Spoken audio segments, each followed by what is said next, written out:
भरतपुर गांव के बाजार में रमेश और मदन नाम के दो दोस्तों की आमने सामने फलों की दुकान थी। रमेश बहुत ही ईमानदार स्वभाव का था। वह हमेशा शहर की मंडी से ताज़ा फल खरीद कर लाता और दुकान पर बेचता। वही मदन बहुत ही बेईमान स्वभाव का था। वह फलों पर ऐसा केमिकल छिड़कता था जिससे उसके फल हमेशा तरोताज़ा दिखाई देते थे, मानो अभी बाजार से खरीद कर लाए हुए हों। मदन, फल ताज़े हैं ना? अरे बेफिक्र रहो भैया, मेरी दुकान पर हमेशा आपको ताज़ा फल ही मिलेंगे। और रमेश, खोल ली दुकान? हाँ, बस धूप बत्ती करने लगा हूँ। ग्राहक के जाने के बाद मदन जोर से हंसने लगा। अरे रमेश, यह धूप आरती करना छोड़कर मेरे कहे गए रास्ते पर चलना शुरू कर दे। तू मेरा दोस्त है, इसीलिए मैं तुझे सही राय दे रहा हूँ। थोड़ी बेईमानी करना शुरू कर, नहीं तो तेरी पूजा आरती में रहकर सारा दिन मक्खियाँ ही मारता रहेगा। मदन, मुझे बेईमानी नहीं करनी है, ईमानदारी की रोटी खाना अच्छा लगता है। मैं तुम्हारी तरह बेईमानी से पैसे नहीं कमा सकता। मुझे ऊपर जाकर कान्हा जी को जवाब देना है। रमेश मदन की बातों पर ध्यान नहीं देता था। भले ही वह कम कमाता था पर ईमानदारी की रोटी खाता था। मदन जानबूझकर फल सस्ते दामों पर बेचता था क्योंकि उसे पता था कि उसके फल बासी और पुराने हैं। उसे तो बस फलों को बेचने से मतलब था, चाहे वह बासी ही क्यों ना हो। अब लोग जब सस्ता फल देखते थे तो रमेश के ताज़े फल छोड़कर मदन से ही फल खरीदते थे और त्योहार शुरू हो गए। इसी वजह से मदन ने और ज़्यादा बेईमानी शुरू कर दी। वह फलों को सस्ते से सस्ते दामों पर बेचने लगा। इस वजह से रमेश की कमाई ना के बराबर हो गई। उसका नुकसान होने लगा क्योंकि आमने सामने दुकान थी। लोग रमेश के ताज़े फल छोड़कर मदन के सस्ते फलों पर टूट पड़े। मदन बहुत खुश था कि उसकी बहुत बढ़िया कमाई हो रही है, पर कहते हैं ना कि हमारी हर खबर भगवान रखते हैं। उनको सब पता है कि कौन सही है और कौन गलत। भगवान कृष्ण सब कुछ देख रहे थे। नारद मुनि भी भगवान श्री कृष्ण के पास ही बैठे थे। नारद, नारायण नारायण, प्रभु आपका भक्त रमेश हमेशा आपकी पूजा करता है और ईमानदारी से व्यापार करता है। पर मदन उसका मजाक उड़ाने और उसे नीचा दिखाने के लिए कोई कसर नहीं छोड़ता है। मुझे लगता है प्रभु, आपको मदन को सही राय पर लाने के लिए पृथ्वी लोक पर जाना चाहिए। आप एक व्यापारी बनकर वहां जाएं और मदन को उसकी गलती का एहसास कराएं। ठीक है देवर्ष नारद, मैं स्वयं व्यापारी बनकर धरती पर जाऊंगा और मदन को सही राय पर लाऊंगा। भगवान कृष्ण ने एक धनी व्यापारी का रूप धारण किया और सीधी मदन की दुकान पर पहुंचे। मदन सुबह सुबह एक बड़े व्यापारी को देखकर खुश हो गया। आइए आइए सेठ जी, कहिए कौन से फल देने हैं, बताइए। फल तो सभी प्रकार के लेने हैं। मुझे अब व्यापार करने निकला हूँ तो थोड़ी परख लूँ रखूँगा, तभी तो मैं केवल वही फल खरीदूँगा जिनसे कोई केमिकल नहीं हो और जो बिल्कुल ताज़े हो। बासी फल नहीं खरीदूँगा। अरे सेठ जी, आप चिंता मत करो, यह फल बिल्कुल ताज़े हैं और इनमें कोई केमिकल नहीं है। ठीक है, एक काम करता हूँ, मुझे अभी तुम्हारी विश्वास नहीं हो रहा है तुम्हारे ऊपर, क्योंकि मुझे बहुत बड़ा व्यापार करना है। पहले मैं तुमसे थोड़े फल खरीद लेता हूँ, उसके पश्चात ही मुझे फल स्वादिष्ट लगे तो मैं तुमसे आगे का व्यापार करना शुरू कर दूँगा। लाओ, मुझे सभी फल थोड़े थोड़े बांध दो। अच्छा ठीक है सेठ जी, जैसी आपकी मर्जी। मुझे पता है आप लौटकर मेरी ही दुकान पर आओगे। पूरा बाजार घूम लो, मेरी दुकान से बढ़िया फल आपको कहीं नहीं मिलेंगे और ना मिलने वाले हैं। मदन से फल लेकर व्यापारी बने कृष्ण जी दुकान से उतरे और रमेश की दुकान पर जाने लगे। मदन चौंक हुआ और चौंक गया। बोला, सेठ जी वहाँ क्यों जा रहे हैं? वहाँ कुछ नहीं मिलेगा, वह तो बहुत महंगे फल बेचता है। देखा नहीं रहे हो, उसकी दुकान बिल्कुल खाली है, एक भी ग्राहक नहीं है। मुझे दोनों दुकानों से फल खरीदने हैं। मैं तो व्यापारी हूँ, हर दुकान पर जाकर देखूंगा तो ज़रूर और जहाँ सही लगेगा वहीं से आगे का व्यापार शुरू करूँगा। बने कृष्ण जी भगवान कृष्ण रमेश की दुकान पर पहुँचे। रमेश उस समय भगवान कृष्ण की धूप आरती कर रहा था। यह देखकर कृष्ण जी मन ही मन बहुत प्रसन्न हुए और बोले, भैया मुझे फल चाहिए, परंतु वह ताज़ा और बिना केमिकल के हों। सेठ जी, मेरे फल ताज़े हैं, बिना किसी केमिकल के हैं। मैं भगवान कृष्ण की पूजा करता हूँ और उन्हीं का नाम लेकर ताज़े फल भी खरीदता हूँ और बेचता भी हूँ। जो भी यह है आपके सामने है, आप बता दीजिए आपको कौन से फल चाहिए। अच्छा, यह बात है, लाओ फिर एक सेब काट कर खिलाओ, मैं स्वाद चख लेता हूँ। मैंने सामने के दुकान से भी कुछ फल खरीदे, मुझे जिसके फल ज़्यादा स्वादिष्ट लगे मैं उसी के साथ व्यापार करूँगा। मदन अपनी दुकान पर बैठा सब कुछ देख रहा था। वह थोड़ा घबराया गया और क्योंकि वह जानता था कि उसके फल ताज़े नहीं हैं, वह केमिकल डाले हुए फल थे। भगवान कृष्ण तो यह बात पहले से ही जानते थे, बस लीला रच रहे थे। मुझे तो तुम्हारे फल बहुत स्वादिष्ट लगे, मैंने तो सोच लिया है वह सामने की दुकान के फलों में वह स्वाद नहीं जो तुम्हारे फलों में है। मैं तुमसे ही व्यापार करूँगा। मैं तुम्हें आज ही 100 रुपये की आम का ऑर्डर लिखवाता हूँ और आम रसीले और बढ़िया मीठे होने चाहिए। आम की जो भी कीमत होगी मुझे बता दो। एक पल के लिए तो रमेश हैरान रह गया, क्योंकि पिछले कई महीनों से उसकी बिक्री हो ही नहीं रही थी। हर व्यापारी, हर ग्राहक मदन की दुकान पर ही जाता था, पर पहली बार एक ऐसा व्यापारी आया जिसने रमेश की दुकान से फल खरीदे। रमेश बहुत खुश हुआ। व्यापारी रूपी श्री कृष्ण जी रमेश को आम के पैसे देने लगते हैं, तभी रमेश उन्हें रोक देता है। सेठ जी, अभी मेरी दुकान पर इतने आम नहीं हैं, मैं शहर की मंडी से बढ़िया रसीले आम खरीद कर लाऊंगा। आप मुझे थोड़ा एडवांस दे दो, बाकी के पूरे पैसे आप मुझे तभी दे देना। अरे नहीं भाई, तुम भी तो मैं अपने पास से खरीद कर लाओगे, मैंने आप बाद में भी पैसे देने हैं तो अभी भी पूरे ही ले लो। ठीक है सेठ जी, मैं परसों तक आपको आम दे दूंगा, आप परसों ले लेना। मैं कल सुबह ही मंडी चला जाऊंगा और बढ़िया ताज़े फल खरीद के ले आऊंगा। यह तो बहुत अच्छी बात है रही। ठीक है, फिर तो मैं परसों आता हूँ। अगर व्यापार अच्छा हुआ तो मैं तुमसे आगे भी फल खरीदता रहूँगा।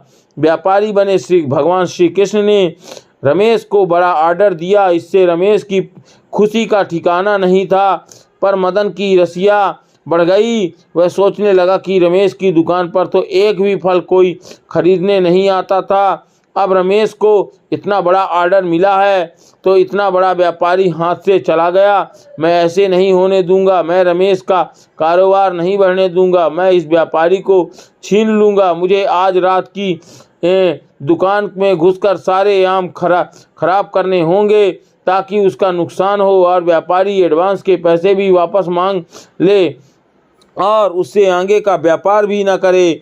मदन ने ऐसा ही किया कि उसके रात में रमेश की दुकान में घुसकर सारे आम खराब कर दिए। अब वह बहुत खुश हो गया था, पर भगवान तो सब कुछ जानते थे।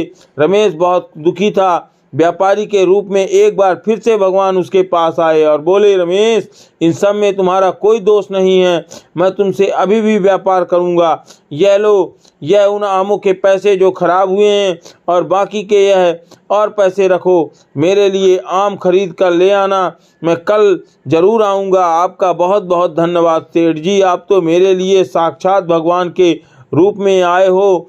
मैं बहुत हिम्मत हार रहा था कि आपको क्या जवाब दूंगा। सेठ जी, इतने समय के से मेरी दुकान पर कोई कमाई नहीं हो रही थी, पर आपने मेरी सारी परेशानी दूर कर दी। बहुत बहुत धन्यवाद सेठ जी। भगवान श्री कृष्ण ने रमेश को सारे आमों के पैसे दिए और वहां से चले गए। पता नहीं कैसे कैसे मूर्ख व्यापारी आ जाते हैं बाजार में, देखो तो सारे पैसे पकड़ा कर चला गया। ऐसा बोला जो बेईमान फल वाला था, आज रात को फिर से नाम खराब कर दूंगा, इसका व्यापार तो मैं चलने नहीं दूंगा। अब की बार तो यह मूर्ख व्यापारी भी अपने पैसे वापस मांग लेगा। मदन आधी रात को रमेश की दुकान पर ताला तोड़कर सारे आम खराब करने के लिए पहुंचा। व्यापारी रूप में भगवान श्री कृष्ण वहां उसका इंतजार कर रहे थे और उन्हें देखकर मदन घबरा गया और वहां से भागने लगा। भगवान श्री कृष्ण ने उसे पकड़ लिया और मदन उनसे क्षमा मांगने लगा।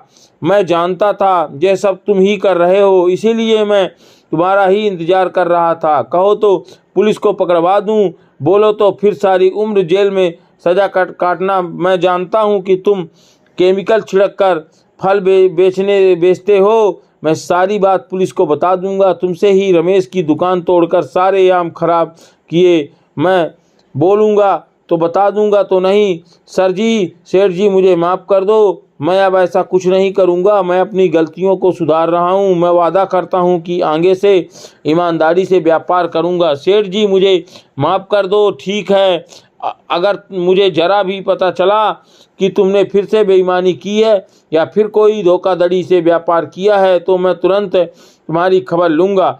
मैं तुम पर नज़र रखूँगा। जाओ, अब यहाँ से चले जाओ और ईमानदारी से काम करो। हाँ, मैं अपने वादा करता हूँ आपसे, अब मैं ऐसी भूल कभी नहीं करूँगा। मदन डर कर भाग गया। उसने चोरी पकड़ी गई, इसलिए उसने अपनी भूल को सुधारते ही ठीक समझा। भगवान कृष्ण ने व्यापारी बनकर रमेश की बिक्री को बढ़ाया, साथ ही मदन को भी सबक सिखाया और ईमानदारी पर चलने का सही मार्ग भी दिखाया कि भगवान कृष्ण ने अपने भक्त रमेश के जीवन में आई सभी परेशानियों को दूर किया। इस कहानी से हमें यह सीख मिलती है कि हमें सदैव ईमानदारी के मार्ग पर चलना चाहिए, तभी भगवान भी हमारा साथ देते हैं। एक गांव में चंदन प्रकाश नाम के एक पंडित जी रमेश थे। यह भगवान शिव के परम भक्त थे। चंदन प्रकाश रोज सुबह ब्रह्म मुहूर्त में उठकर भगवान शिव का पूजन किया करते थे, आरती किया करते थे। जो भी दान दक्षिणा में आता उसी से पंडित जी अपना गुजारा करते थे। पंडित जी के पास भले ही खुद के लिए इतना नहीं था, फिर भी वह स्वभाव के बड़े दयालु थे। जब भी कोई ज़रूरतमंद मिल जाता तो वह अपनी क्षमता के अनुसार उसकी सेवा जरूर करते थे। ओम नमः शिवाय, यह लो माई, यह कुछ फल और अनाज रखो, यह तुम्हारे काम आएगा, ऐसा कहकर अपने से ज़रूरतमंद के लोगों को दे देते थे। अब तो ठीक है ना? हाँ हाँ पंडित जी, यह तो बहुत है। भगवान आपको हर खुशी दे। पंडित जी इस दानी स्वभाव से उनकी पत्नी उनकी कभी कभी गुण गाया करती थी। सुनो जी, मंदिर में दान दक्षिणा आए सामान को तुम यूं ही औरों में बांट देते हो, और घर में कितनी तंगी है यह भी तो सोचो करो। ओम नमः शिवाय। कोई बात नहीं सरला, हमसे ज़्यादा उन गरीबों अम्मा को उस सामान की ज़रूरत थी। फिर भगवान शिव के होते कभी मत सोचना कि हमारे जीवन में कोई परेशानी आएगी। भगवान भोलेनाथ तो सारे दुखों को हरने वाले हैं। यदि हमारे जीवन में दुख आएगा तो वह क्षण भर में हर लेंगे। एक समय की बात ऐसा हुआ कि जब मंदिर में दान दक्षिणा कम आने लगे, जिससे पंडित जी को आर्थिक तंगी का सामना करना पड़ा। घर की मूल आवश्यकताओं की पूर्ति नहीं होने के कारण वे दुखी रहने लगे। इसी तरह से दिन बीतने लगे। एक दिन महाशिवरात्रि के दिन आया। उस दिन भी पंडित जी हमेशा की तरह प्रातःकाल उठे और मंदिर की ओर चल पड़े। पंडित जी ओम नमः शिवाय का नाम जपते रहे। ओम नमः शिवाय, ओम नमः शिवाय, ओम नमः शिवाय, ओम नमः शिवाय।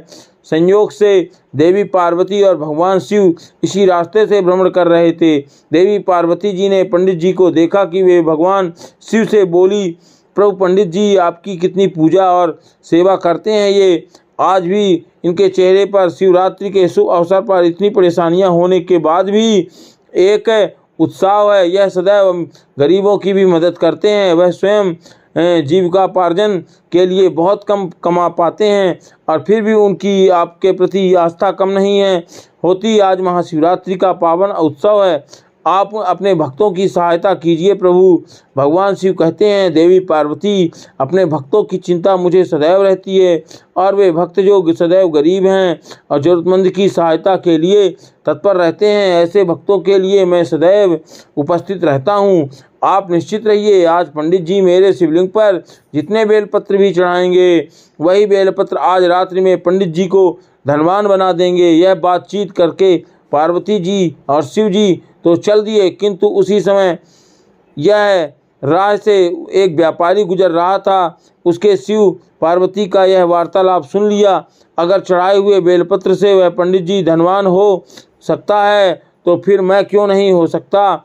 मैं आज ही उससे जाकर मंदिर से चढ़ाए हुए सारे बेलपत्र खरीद लूँगा। यही सोचकर वह लालची व्यापारी पंडित जी के घर पहुँचा और बोला, पंडित जी, आपके अब तक जितने भी बेलपत्र शिव पूजन पे चढ़ाए हैं वह सब मुझे दे दीजिए, बदले में मैं आपको 100 स्वर्ण मुद्राएं दूंगा। सरला से, सेठ जी, मुझसे क्या मांग रहे हैं आप? यह बेलपत्र तो मैं शिव जी की पूजा अर्चना में चढ़ाए हैं। सुनो जी, हमें धन की ज़रूरत है और क्या पता इन सेठ जी को उनके बेलपत्रों की हमसे ज़्यादा आवश्यकता हो, इसलिए आप दे दीजिए।